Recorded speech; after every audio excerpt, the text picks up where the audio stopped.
First Alert Weather with Chief Meteorologist Al Conklin. $800 a pair. Wow.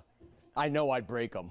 I'd bust those, so forget that. All right, let's get you out the door this morning. This is Hickory. You're currently at 62 degrees, getting that brighter sky out there early this morning, and it's dry. We don't have much in the way of fog. There's a few neighborhoods with a little spotty fog, but as the sun's coming up now, that's going to burn up very quickly. Today is the start of a big warm-up. We're going to have a lot of sunshine over the next couple of days, and I think it's a pretty nice weekend, although there is a very, very small chance for a stray thunder shower. I'll show you that coming up. We could use some rain, that's for sure. All right, out there right now, we've got a few clouds around this morning. We're not bad, though. We're at 68 degrees. It's actually pretty mild considering most mornings have been in the 50s around here of late. We're 66 Monroe, Lancaster, 60 in Salisbury, back over to Statesville, 50 in Boone, 58 Morganton, Lenore, and 62 now in Shelby. For today, everybody east of the mountains well up into the 80s. 87 Charlotte, Concord, Kannapolis, Albemarle, 85 Hickory, Statesville, 85 Lincolnton, mid-70s in the mountains, mostly sunny skies. High pressure is in command right now. That will still continue to be the case tomorrow.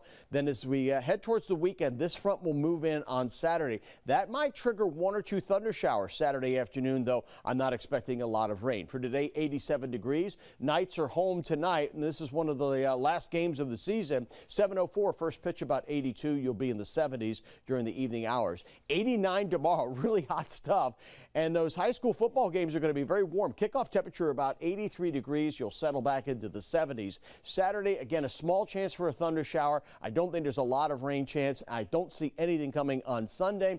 Panthers a little breezy maybe behind that front. 83 for a high. Kickoff temperature right around 81. Next week, maybe some thunder showers along come late Tuesday into Wednesday. We could use the rain. We're pretty close to even here for the month, but for the year, we're down almost 2 inches now. We've had very little rain over the last couple of weeks. We certainly could use some, so we'll keep our fingers crossed for that. Again, rain chances, at least in the next 5 days, are very, very low, while temperatures are coming on